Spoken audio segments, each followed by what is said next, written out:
Bienvenidos, hermanos opinados, muchas gracias. Todo bien. La idea de estos ciclos lo hacemos cada 15 días, es simplemente una charla de amigos, y que la gente después que nos sigue pueda acceder y ver estas conversaciones. Para iniciar, acabas de publicar un nuevo libro, ¿por qué no nos contás un poco título, de qué trata, etcétera? Bueno, en realidad me hubiera gustado que fuera el cuarto, quinto o décimo libro, o el número 50, como nuestro amigo Juan Carlos de Pablo, pero es el segundo. Bueno, y además tampoco es un libro de autoría exclusiva, sino que en realidad fue un proyecto que una persona, digamos, preocupada por la Argentina, nos encargó a Juan Leach y a mí, hace 4 años. En realidad nos encargó un libro porque él era amigo de ambos y teníamos una relación de mucho tiempo, y él nos dijo si nos interesaría escribir sobre el derrotero de la Argentina, su desempeño, básicamente el desempeño de su economía, no obstante que eso te lleva necesariamente a cuestiones de política, ¿no? Y entonces surgió un primer libro que lo terminamos en 2011, donde, como te digo, nos comparamos a la Argentina, usando las largas series de tiempo de Amos Madison, todo este proyecto que él hizo un trabajo enorme, digamos, a lo mejor uno lo podría criticar directamente metodológico, pero es un trabajo muy grande de homogeneización de las cifras del Producto Bruto de 150 países en 150 años, para tomarlos. No sé cuánto da 150 por 150, debe haber como mucho, la cantidad de datos infernal. Usando ese indicador del Producto Bruto y per cápita, medimos a la Argentina contra el mundo desarrollado. Yo diría contra los mejores de grado. Salió una determinada fecha, me parece que Argentina como pierde el tren, su tasa de crecimiento, comienza a rezagar, y mayor o menor medida, el periodo más catastrófico, nosotros se salvan un poquito la comparación. Y en este primer libro dijimos, bueno, a ver, ¿qué se dijo de esto? Porque de hecho la gente que está escribiendo le hace... Sí, se quiere Carlos, entre ellos. Pero digamos, tipo, yo recuerdo, digamos, tipo Carlos Díaz Alejandro, una tesis, ¿no es cierto? Inclusive, yo el otro día decía Armando, cuando vos ves el famoso Plan Pinedo, 1940, Pinedo, que había sido el ministro que puso en marcha determinadas políticas económicas de Argentina. Ya en 1940 él dijo, así vamos mal. Y propuso algunos tímidos cambios, pero bueno, luego vino lo que vino, y entonces empezamos a rastrear qué se había dicho y se había escrito sobre este tema, sobre todo todas las hipótesis de qué políticas económicas, qué factores estructurales dentro de las políticas económicas, cuáles las que responden más al llamarle análisis neoclásico, derecho de propiedad, proteccionismo, distorsiones, cuáles más a la macroeconomía tradicional, digamos, volatilidad macroeconómica, términos de intercambio, después cosas como, bueno, que la Argentina es un país muy primario, tiene una economía muy primaria, o demasiados desequilibrios externos, etc. Sí, pero ¿en qué tiempo estamos hablando? Porque la Argentina, perdónme que te diga, tiene 3 diferencias fundamentales.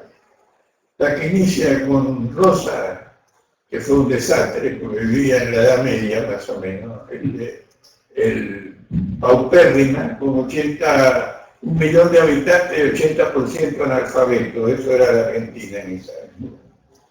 Después vino Urquiza, con Alberdi, Sarmiento y Mitre, ¿no? Y sacaron a la Argentina y después con la contribución de Roca también, la Argentina llegó a principios del siglo a estar entre los primeros países del mundo.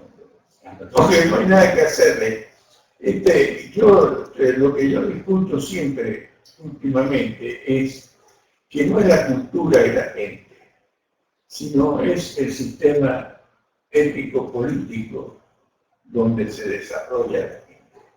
Porque los Estados Unidos, la gente no lo sabe, pero hasta que tuvieron la Constitución de 1787, estaban tan atrasados como los latinoamericanos. No es que los peregrineses vinieron que eran unos...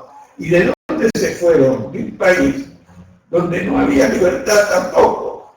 Por eso se fueron. Si en Inglaterra hubiera habido libertad, no se hubieran ido, no existirían los Estados Unidos. O sea, Inglaterra hizo el favor al mundo de no teniendo libertad, crear los Estados Unidos. Y el segundo país en el mundo que aplicó ese sistema totalmente fue la Argentina. Esta es una cosa. Y a la prueba se convirtió en un país de inmigrantes. Y después vino Perón y a los hechos me remito.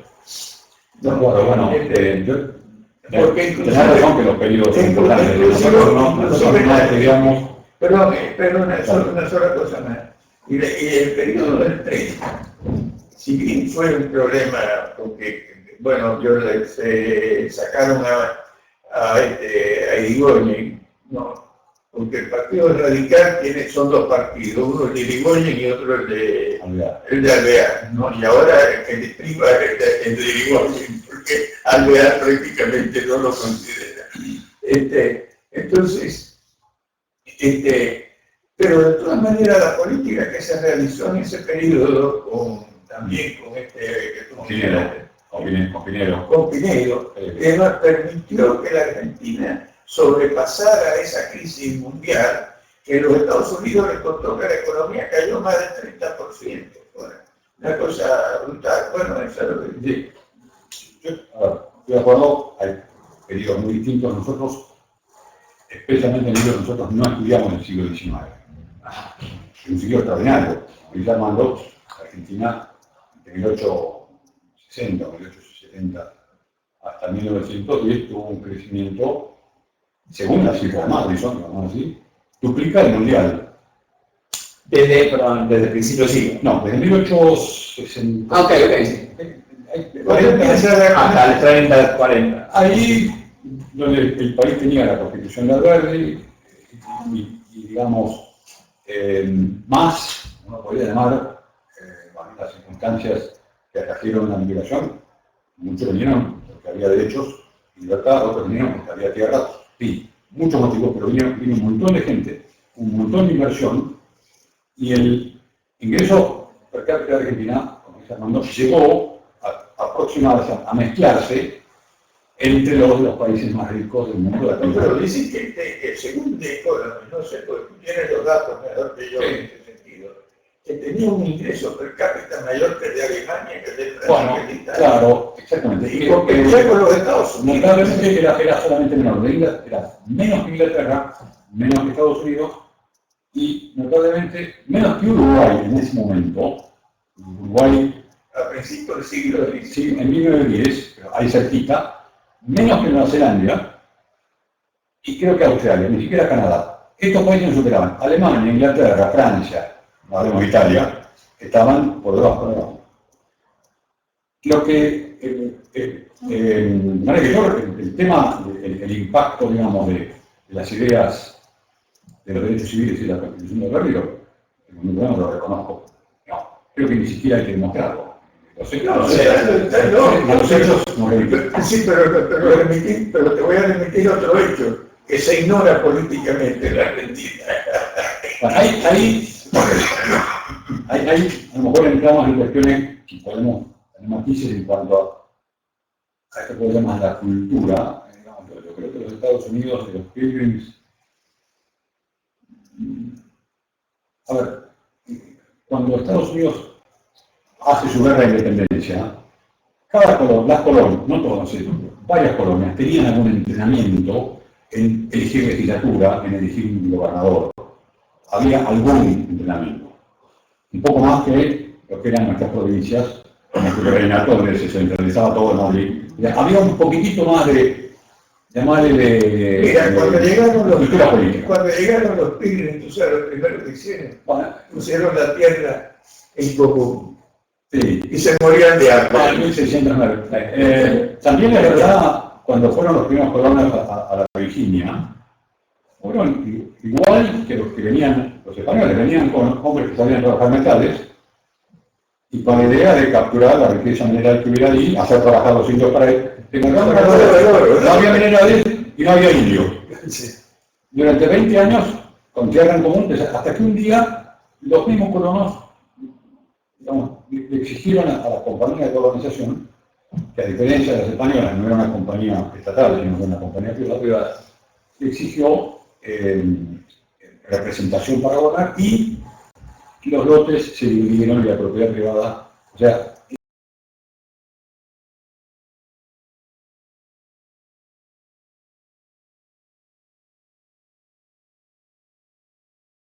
dejamos volver a la Argentina.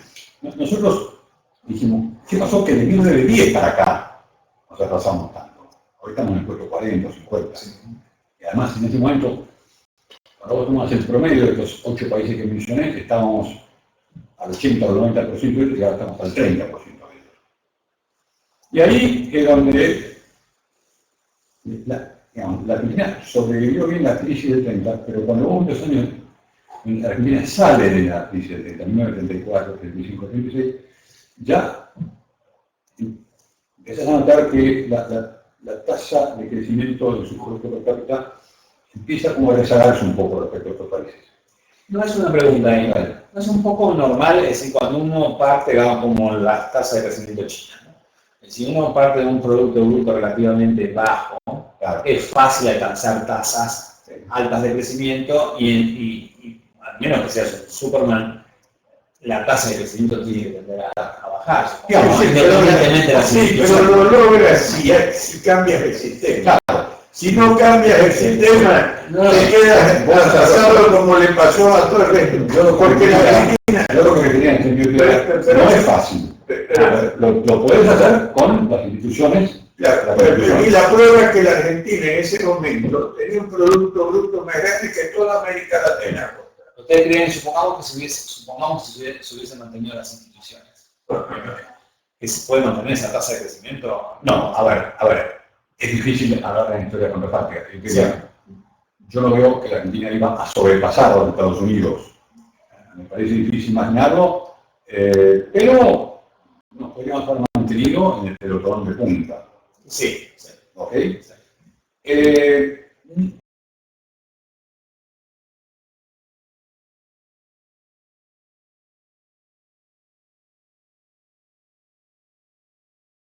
Podríamos hablar un poco de la... Es decir, lo que muestra es que cuando la Argentina comienza a hacer sustitución de importación, comienza a cerrar su economía.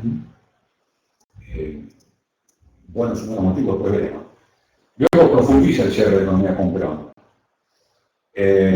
Y recién a fin del siglo XX empieza a tener un poco más de comercio en relación a sus productos.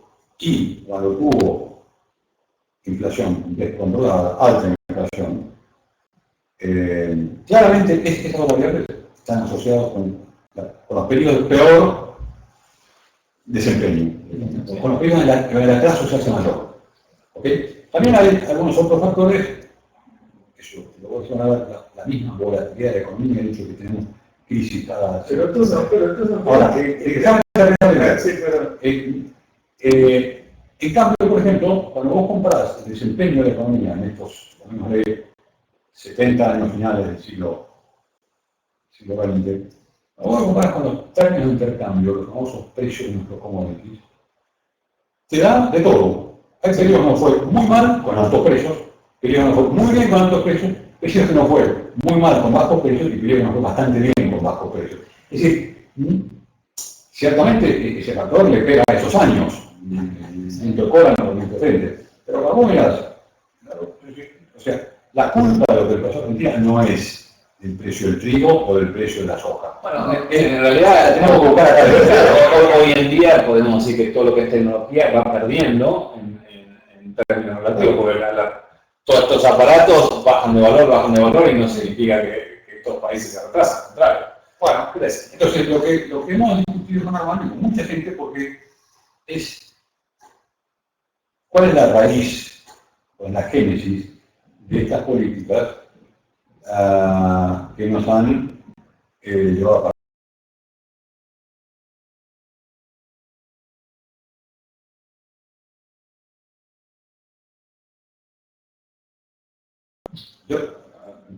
¿Tú no crees sí, que sin saber lo que no cero. ¿Tú no crees que el nacionalismo católico tuvo mucho que ver? Mucho. Y viene de antes de Perón. Viene de antes de Perón, por supuesto, pero desde mi punto de vista fue el que trajo a Perón también. Porque, Bueno, y no solamente lo digo yo, sino que Sebrelli lo dice, que cuando se dio la Constitución, las elecciones del 45, el nuncio que se llamaba el cardenal Copello. no era el nuncio, te corrijo. No importa, era el cardenal primado de la Argentina. Bueno, el cardenal El nuncio es el embajador de Roma. Sí. Nadie se acuerda de nada. Entonces, el cardenal Copello. El cardenal Copello. Y todo el Copello. Ok. Yo tengo mi derecho a equivocarme también. Y lo uso. Entonces, dijo que él y los otros cardenales, los otros obispos, dijeron que sacaron una nota diciendo que no se podía votar, que los católicos no podían votar por nadie que estuviera a favor de la separación del Estado y de la Iglesia, ¿no?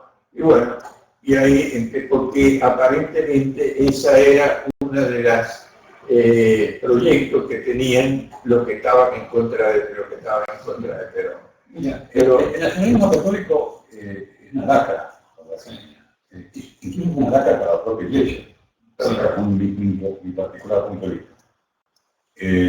La pegó al Estado, se pagaron. Algunas políticas económicas que surgen del nacionalismo católico aparecen inclusive antes del 30. La creación de IPF, la reserva petrolera, y Goyen tuvo mucho que ver. Los militares, entre los cuales estaba mi respetado padre, que en ese momento era un teniente, pero digamos, empezaban a beber esa idea de que si el Estado no hace las cosas, los particulares las hacen. Y ahí se mezcla todo, porque vos decís, bueno, pero a ver, los terratenientes de Argentina gastaban mucho, invertían en sus campos, pero a lo mejor no invertían mucho en otras actividades. Sin embargo, se desarrolló una industria en ese momento bastante competitiva. La segunda ola de inmigración, los Tomitis, los Bernberg, los Nutella, hay un montón de gente que viene ya sin industrias, sin mucha protección. Viene la crisis del 30, yo creo que la élite argentina se asusta a las izquierdas, a lo mejor como las razones, porque la verdad que la crisis es un colapso para la Argentina. pero esto fue el mundo entero. Y empieza a hacer sustitución de importaciones. Mi punto no es ahora decir, sí, es claro, pero lo agravó hasta límites insostenibles. Bueno, Pero, dejando de una frase, pero también en muchos de nuestros vecinos latinoamericanos, primero muchos países de Europa y Estados Unidos, se hizo proteccionismo en la década del 30 y se comenzó a desarmar después de Bretton Woods en los 40 y los 50. En América Latina el proteccionismo siguió casi como política de Estado hasta fin de los 60 o los 70. O sea, es como que este continente no supo engancharse en la revolución comercial de posguerra, que hizo crecer a Italia, a Japón, a Corea y a mucho más, Alemania ni hablar. Y luego, cuando ellos salen, cuando Chile sale, cuando Brasil a los tumbos logra exportar más, cuando Uruguay o cuando los países más recientes, nosotros no. O sea, nosotros no solamente perdimos el tren de la década del 40 y 50, sino que perdimos la década del 80 y 90. O sea, pasa que en la época de Martínez de Oz sí se bajaron mucho las aranceles. malas aperturas. Primero, aperturas hechas en tiempo de mucho gasto público, mucha extorsión impositiva, y además te bajaban el arancel de esto, pero el metal, que lo seguía produciendo fabricaciones militares, seguía valiendo el doble que el internacional. ¿Cómo te fundías? Sí, fue... La de Caballo del 90, reconozco, es una apertura bastante general. El acero tuvo que venderse. Sí, pero También se arruinó con el tema del atraso cambiario. pero el atraso cambiario, mira, tú no puedes mantener un tipo de cambio permanente cuando tienes un aumento de gasto público, porque te distorsiona por completo el tema. Y sobre todo lo que hay que entender es que te cambia los precios relativos internos. O sea, te suben los precios de los no transables y te bajan y tienes controlado el precio de los transables. Moriste. Esto es lo que pasó. Bueno, por eso es que Menem tuvo un déficit comercial casi de 10.000 o 12.000 millones de dólares por año. Porque a esta gente le ha venido bien que el aumento del precio de los commodities le ha compensado en gran medida. Hubo dos compensaciones. Una... ¿Te referís a los Kirchner? Sí, al último gobierno. Los precios de los commodities y la otra compensación que tuvieron fue la devaluación enorme que tuvo el dólar con respecto a otras monedas, fundamentalmente al euro. Casi de un 60% se devaluó el dólar con respecto al euro. Pero yo creo que el problema empezó básicamente con traer a la Argentina el fascismo que había perdido la guerra en Europa. Y eso está porque, volviendo otra vez al nacionalismo católico, si tú lees la encíclica Quadragésimo Anno 1931. de 1931, es fascista de la secta. Una de las cosas. Sí, no, pero es que depende, porque en algunos lugares tiene importancia política y en contra de lo que dice el propio cristianismo, porque ¿qué es lo que dijo Jesucristo? Dar al César lo que es del César y mi reino no es de este mundo. Más claro, échale agua, ¿no? Bueno, entre otras cosas, ¿no? Porque también habló de la aguja y del camello y varias Sí, pero esa fue otra. Cuando vos tomás las frases de este señor, Jesucristo, y que algunos creemos que Dios encarnado, no, pero en realidad él nunca predicó contra el sistema. Él nunca dijo, levántense, echen la mano, mátenlo. Tipo dijo, mira, esto es así. Hay que tratar de luchar contra la injusticia, fenómeno. Hay que tratar de proteger la vida y los huérfanos, fenómeno. Hay que tratar de vivir austeramente, no hay que estar obsesionado con lo mismo material. Pero más bien el mensaje es un mensaje, o sea, no dice hay que hacer estatismo, socialismo, sindicalismo. No se mete en eso. Entonces, pero no solamente eso, en el cristianismo está la responsabilidad individual. En la parábola de los talentos está la propiedad privada y el contrato, la parábola de la hora nona, que la gente no la conoce bien, pero es así. Así que esto está. Y además está la conciencia de lo que fue el liberalismo, de que fue la conciencia de la naturaleza humana cuando dice el justo peca 7 veces. No, porque no es por casualidad tampoco que el mundo empezó a crecer hace 200 años. Hasta hace 200 años la gente vivía como vivía Jesucristo.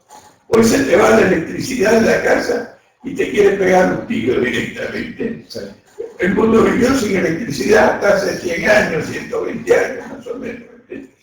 En cada época hubo crecimiento fuerte, ¿no? De hecho, puesto en perspectiva, Grecia creció mucho, obviamente si comparamos con cómo vivimos hoy en día, era un desastre, pero el crecimiento de Roma, de Inglaterra en su momento, o sea, dado el contexto histórico. No, pero mira, si analiza los datos que están en el libro de William Bernstein, que se llama The Birth of Plenty, o sea, el nacimiento de la abundancia, ahí tienes que el mundo hace así. La pregunta es, ¿qué fue lo que hizo para que el mundo hiciera así? ¿Es que la gente es más inteligente? ¿O que no hubiera relevancia que el gráfico? ¿Y por qué eso lo hicieron algunos países y otros se quedaron atrás. Esta es la cuestión. Nosotros no quiero insistir en el sistema, porque eso es una posición optimista. Porque si creemos que la cultura, o sea, estamos diciendo, nosotros no somos latinoamericanos, somos tarados, olvídate, múdate, porque no Bueno, lo que pasa es lo que pasa. Déjame hacer una pequeña referencia al segundo libro, que todavía Sí. Armando no me dejó ni Es costumbre.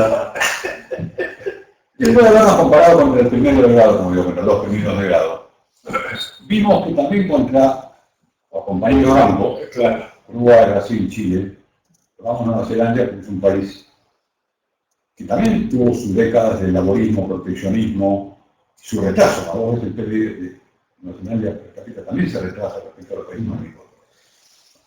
Y vimos que aún contra ellos, estos países a los cuales nos unen mucho más cosas que con Alemania o los Estados Unidos, teníamos no solamente retraso material, sino esto, por eso este segundo libro se llama El país de las desmesuras. O sea, Argentina le gana a todo el mundo el proteccionismo, le gana a todo el mundo la inflación, le gana el déficit fiscal, le gana en cantidad de crisis y profundidad de la crisis, le gana en golpes de Estado dentro del Estado, porque los brasileños tienen una dictadura, pero cada 5 años un general cambiaba al otro. Sí. Acá empezamos por Aramuro, empezamos por Farre, que lo echó a Ramírez, Aramuro, que lo echó a Leonardi, Danuse, que lo echó a Anguanía, me vuelvo olvidando, Levingston, que no sé qué, después vino Videla, se acabó peleando. O sea, en términos de inestabilidad política, la Argentina es un ejemplo de inestabilidad, aún dentro de los regímenes militares.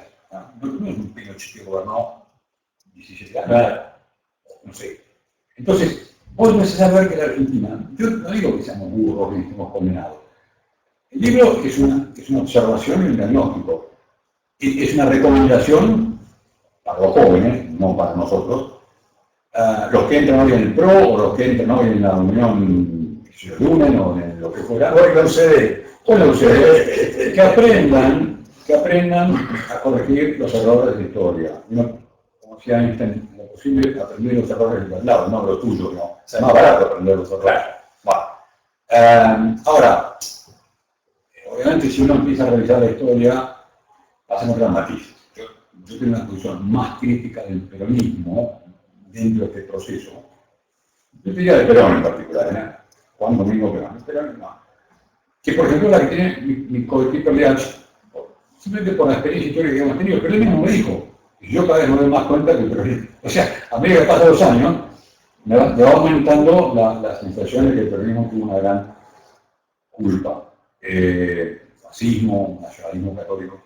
Bueno, nosotros vimos esto, que también muchos de nuestros compañeros de banco sudamericanos hicieron la misma tontería, pero salieron antes. Es decir, Chile, ¿por qué aprendió antes? Bolivia, ¿por qué no tiene pero vamos a ponerlo de esta manera. Chile aprendió después de Pinochet, porque hasta Pinochet el atraso de Chile con respecto a la Argentina era todavía yo me acuerdo que allá por el año 70, 70 y pico, estuve en Chile y Santiago de Chile parecía una ciudad provincia más o menos. Después estuvo otra vez y había no es la cultura de los chilenos, es que no, aprendieron a gobernar, será con los derechos individuales, no sé qué, pero mira lo que está pasando ahora, la coalición, ¿cómo se llama? La concertación. Pero mira lo que está pasando con Perú ahora, resulta que Perú es donde va más la India Argentina, Perú que es toda América Latina. Ellos tuvieron un presidente que se llamaba Alan García que gobernó una vez, y fue un desastre, y después Alan García aprendió. O sea, hay un político argentino que aprenda. No hay uno que es difícil. Vos lo escuchás a Scioli, y vos no aprendió nada. ¿Viste? Menem, que creo que fue, yo lo he escuchado decir a Armando una vez, cuando gobernaba Menem, más allá de la reserva que tenemos y la raza también, y que manipuló la Corte Suprema y que cambió la Constitución. O sea, pero Armando decía, este es el primer gobierno no peronista que tiene la Argentina. Claro, porque habíamos tenido el Perón, más militares, más Alfonsín, más vuelta a los militares. Porque Alfonsín, el radicalismo, como digo, es peronismo democrático. Pero la estupidez política se puede hacer desde el poder absoluto o desde la democracia. Y la prueba es Europa en este momento. Son democráticos, están quebrados, están más quebrados que la Argentina.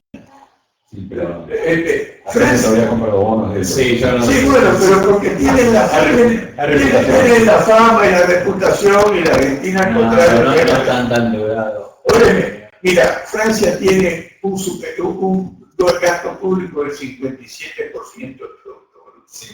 Y una deuda que está arriba del 100% del Producto Bruto. Sí. Y tiene un déficit anual de más del 4%, que es inclusive una violación del pacto del pacto de Maastricht. Italia está por el estilo. Pero esos indicadores no te dicen que estén quebrados. Porque vos podés tener un 50%, si vos tenés un producto bruto enorme, como darte el lujo de tirar, Bill Gates podría tirar a la calle el 50% de su ingreso, va a seguir siendo rico, pero no sabes. Cuando Italia o Francia tenían una moneda propia, Sí. la Liga o el Franco, ¿qué pasaba con esa moneda? Estos países cada tanto se hacían, siempre el aumento salarial era un poco mayor que la de Alemania, Sí. el aumento de la deuda pública era un poco mayor que la de Alemania. Entonces, ellos, con una modesta devaluación de sus monedas, Correcto. Bolívar hace un poquito. Claro, pero ahora no pueden. Claro, entonces, es decir, no cayeron en la grosería argentina de que la licuación, o sea, nosotros destrozamos la moneda con la devaluación. Sí. Ellos usaban el tipo de cambio, la posibilidad de devaluar como un mecanismo de ajuste. Al anclarse al euro, Sí, es el o sea, yo tampoco diría que están quebrados, porque en realidad tampoco lo mismo. Uno lo dice, pero lo dice The Economist también. Sí. De Economist le dijo, Japón también dice que está. Japón también, pero ¿por qué también? Porque Japón cambió el sistema. No hay nada que hacer. Porque nuevamente la idea de que los japoneses son... No. Cuando tú cambias el sistema, no importa si eres japonés, chino o lo que seas. Lo único que me preocupa de esos indicadores es que a veces no. Cuando vos dividís deuda por producto bruto, estás dividiendo un stock por un flujo. Y eso no te dice todo. Porque una persona que compra un departamento a largo plazo se endeuda varias veces su ingreso. Y no por eso está quebrado. Entonces, hay que ver los plazos. Vos tenés una deuda del 60% que vence mañana, tenés un problema. Pero si vence en 30, 40 años, tenés que tomar el flujo. No, ahí Y esto lo indica que... El problema es que no la están pagando. Bueno, pero digamos, está bien. Y además de eso no crecen. Están en crisis y no crecen. Bueno, no lo estoy diciendo yo. Lee el último The Economist que habla del problema que tienen los bancos. Los bancos europeos. No, si lo mirás, yo estoy de acuerdo. Ahora, digo, vos podés encontrar los indicadores y hacer un diagnóstico catastrófico. O podés, la mayoría de estos países tienen sistemas jubilatorios quebrados, pero de alguna manera los jubilados futuros siguen comprando los bonos del país. O sea, no han tenido la degradación de su moneda al extremo de que la gente compra dólares. Claro. Eso Además no lo quiere. ayuda un montón. Es decir, a lo mejor se están yendo al tacho y a lo mejor dentro de un año nos juntamos y Armando tenía razón y dice tanto que. Pero tengo la impresión de que gobiernan con un poco más, digamos, no han hecho las desmesuras nuestras. Exacto. Han hecho desmesuras, pero han hecho las legislaciones groseras, licuaciones groseras. Lo de 2001, claro, de 2002. En 2002, Uruguay salió con una devaluación del 30-40%. ¿Por qué no nosotros de 1 a 3? Claro, porque había un objetivo que era licuar de una manera grosera. Sí. Y lo estamos pagando. Por eso digo, yo admito, yo no sé si es la cultura, si es digamos, la tosudez de los dirigentes políticos, la ingenuidad, o hay algo que a nosotros nos retranca. Porque cuando vos mirás el periodo de esta mujer, Cristina, ¿qué está haciendo? Está haciendo más proteccionismo en la aduana o por el cepo. Y está haciendo más inflación. Los dos factores que más nos perjudicaron en el cual, ¿qué son? ¿Viste? Yo, Fernando dice, no tenemos un monopolio de la estupidez, pero estamos ahí, ¿eh? No, O sea, por la magnitud de los errores. Lo que pasa es que aquí se sufre la estupidez argentina. En los otros países la estupidez de cada uno de los... Mira, los ingleses, cuando termina la guerra, Segunda Guerra Mundial, en lugar de votar por Churchill, que le había ganado la guerra, votan por Attlee. ¿Qué pasó? Se destrozó la economía inglesa. Tuvo que venir la Thatcher 30 años después para rescatarla y ahora están con menos problemas relativamente que el resto de... Pero fíjate que el dólar se devaluó un 60% en comparación con Y el fíjate que... bueno, pero eso era... Lo que pasa es que el euro es todo el chemaco. A ver, no es lo mismo Alemania que Francia o que España. Sí. A mí alguna vez me gustaría analizar la economía de los 50 estados de los Estados Unidos, que son una unión monetaria. Claro. Porque, digamos, de golpe también hay estados o hay ciudades o condados que tienen un colapso. La ciudad de Nueva York, que estuvo al borde de la quinta en del 70 y pico. Me acuerdo de Orange County. O sea, hay más disciplina porque allá no hay acá cuando una provincia se sale de carril, el Estado Nacional va y la salva. Entonces no hay incentivo para Hacer disciplina. Pero bueno, yo creo que hay algunas cosas en las cuales podemos estar de acuerdo cuáles son las políticas que destrozan la Argentina, el gasto público descontrolado, lo del equilibrio fiscal, la deuda pública cuando se sale de carril. No tenemos que llegar al 80% de deuda. Ya acá llegamos al 50%. Ya a los 50% nadie te cree. ¿Viste? Las tasas de interés de Argentina nunca llegaron a valores. Bueno, pero por eso, lo que está fallando es no te la puedes seguridad jurídica. El problema aquí es falta de seguridad jurídica. La gente dice, arribemos con los bunkers porque así va a venir plata. Inglaterra. Que venga plata privada. No. Hay una cosa que nos va, que es distinto que en el pasado. Hay 200.000 millones de dólares que tenemos los argentinos en alguna parte. Esa, con que una pequeña cantidad de golpe vuelve porque veo oportunidades de negocios, eso que ya tenemos mucho del ciclo económico. Pero yo no había ilusiones, viste, de que vamos a tener una rápida recuperación. No, porque lo que más dudan de la Argentina son los argentinos. Y porque la cantidad de distorsiones, mira, en el periodo 45-55 se acumularon feroces distorsiones de precios relativos. No había electricidad, no había divisas, no había caminos, no había puertos. Me acuerdo, Fernando, vos dejaste Cuba en el 61, En el 60. Fernando me decía, yo llegué a Buenos Aires, después de haber estado en Estados Unidos un tiempito. Sí, estuve estudiando allá. Bueno, llegamos a Buenos Aires y no había semáforos. Y en La Habana sí había semáforos. No, el atraso que tenía. Pero es que Cuba es el otro ejemplo de la Argentina. Claro, sí. Donde se superó la estupidez de la política de los cubanos durante muchísimos años y Cuba estaba más adelantada que el resto de América Latina porque el sistema funcionaba. Mira, en Cuba te voy a dar un dato que es fundamental. En Cuba tú podías tener un juicio contra el gobierno y se lo podías ganar. Y me consta porque yo era abogado en esa época y lo hice. Y eso te da una seguridad jurídica enorme, ¿no? Y toda la actividad económica estaba en manos privadas.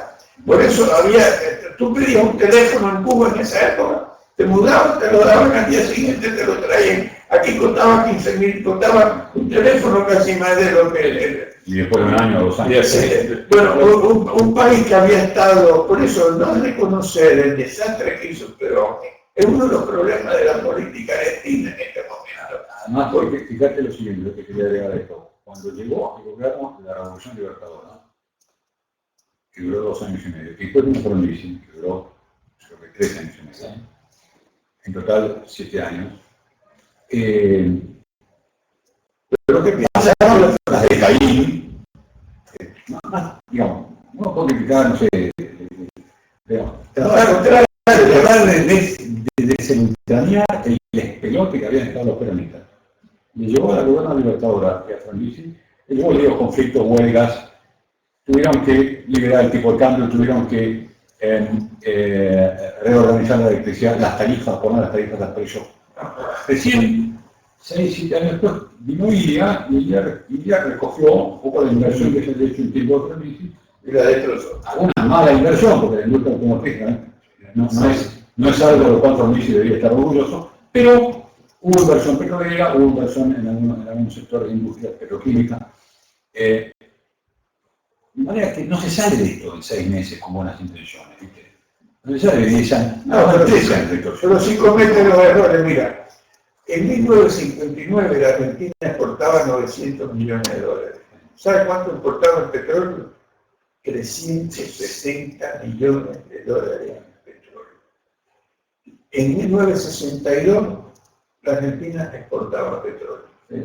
Vino IDIA en el 62, anuló los contratos petroleros y en 1965 estábamos importando petróleo. Con Menem también, ¿no? Cuando fue privada se exportaba petróleo. No, es una cuestión de crear confianza. Sí, lo que creo, desde un punto de vista optimista, es que si hay un plan creíble, aplicado por gente creíble, entonces los tiempos yo creo que se pueden acortar. De hecho, la convertibilidad con todos los errores Yo estoy de acuerdo. sí despertó confianza. Yo creo que todo el problema más grave de la Argentina hoy es la política. La economía, si se cambiase la política y hubiera otra vez seguridad jurídica y demás, en el mundo que estamos viviendo, la Argentina tiene ventajas. Bueno, por ahí lo nombramos presidente. Es una persona creíble. Es importante. Una persona creíble con experiencia, conocimiento. Imagínate, va a hacer lo mismo que a ti, que vos que trabajar conmigo. ¿Sobrevivió? Y entonces el segundo libro para Armando hablaba de la tasa de interés real en un país en 2020 más que yo no había ni en la facultad. No hablaba de la tasa de interés. No se sabía lo que era la de verdad. Bueno, no, en el segundo libro digo, bueno, fue una comparación con otros cercanos. Y la editorial, que además lo imprimió mucho mejor por lo que hizo color, dijo, póngale un nombre, no pongan claves de la no sé qué, ningún nombre acá, póngale un nombre a la Tinelli, como digo yo, el país de la desmesura. Y además salió, en agosto de este año, en 2011, Argentina, nadie escuchaba, la Argentina, la presidenta sacó 54%, la economía crecía, parecía que no teníamos más problemas. Y vos ibas a hablar de los últimos 70 años, la gente se mataba ahí. Este salió en medio de una tormenta, en la cual estamos y que nos viene. Entonces ha tenido más impacto en los medios, nos han llamado de televisión, bueno, hemos hecho una presentación. Y bueno, yo lo que quisiera es que estos libros sirvan para aprender. A mí sí, bueno, sí. Yo no, porque tiene muchos datos. Claro, sí, bueno, a ver, a mí esta discusión, si era cultura, si era política, si son experiencias, si son radicas, porque tampoco, digamos, no hay tampoco perfección, ni Alberti era perfecto como tampoco era Hamilton o cualquier otro. O sea, en cada, vos siempre puedes encontrar. No, pero si no es un problema de la persona, el sistema. Ese Que sistema. reconoce la falibilidad, que la ley de los poderes, ¿no? Si vos no, digo, vos podés encontrar un sistema, pero aún dentro de un sistema llamado imperfecto, se pueden hacer las cosas un poquito mejor. Donde no se respetan los derechos individuales, no hay nada que hacer. Mira, la China no tiene un sistema democrático. Yo creo que si los chinos dejaran votar a los chinos, le votan por más ser como otra vez. Sí, seguro. Pero han aprendido de los errores que hicieron antes, porque los sufrieron, y qué es lo que están haciendo. El 40% de la inversión extranjera, ¿dónde va? Va a la China. Por supuesto, es verdad lo que tú dijiste primero, de que a la China le cuesta menos porque ellos no tienen que inventar la tecnología. Aparte, el nivel del producto del cual parte es tan bajo que el tasa de crecimiento se logra. Claro, mientras que los Estados Unidos para crecer tienen que mejorar la tecnología todo el tiempo, ¿no? ¿El libro está en formato electrónico o solo físico? El primero sí. El primero en blanco y negro y había un montón de gráficos que no eran muy legibles y lo pusimos en un sitio que se llama www.retraso y progreso. Así todo junto, retrasoyprogreso.com.ar. Vos entras allí y podés bajar una versión gratis, con todos los gráficos color y los cuadros. El segundo tiene los derechos exclusivos de la editorial. La tiene. Yo pregunté, un día una persona preguntó, ¿lo puedo comprar por Amazon? Cuando yo pregunté a la editorial me dijo, bueno, digamos, si Amazon no quiere vender, que lo venda, pero tiene que venir al pie, digamos, que son ellos. Por ahora no hay versión, hay que ir a comprar. Bueno, avísenme los tienen libre. ¿Puedo decir que puedo hacer un anuncio parroquial? Por supuesto. Un libro argentino, un milagro de la historia. El único problema, ¿sabe que está agotado? Sería un milagro comprarlo. Pero se puede comprar otro que se puede comprar ahí en la zona de las librerías de derecho, que se llaman Los condicionamientos éticos de la libertad. Ese sí está disponible. Ese sí está disponible. ¿Te interesa? A ver si te lo consigo. No, yo de este en particular tengo en casa, me han regalado los ejemplares. Y yo reconozco que la persona que nos encargó este libro es un empresario, no podemos nombrarlo, Luis Bamerle. Pero ese tipo piensa bien. De la familia de la compañía que introdujo en Argentina el patio. Sí. Cultura. La compañía, una vez que se cansó, el señor Moreno, y la robe y la carga, vendió la compañía.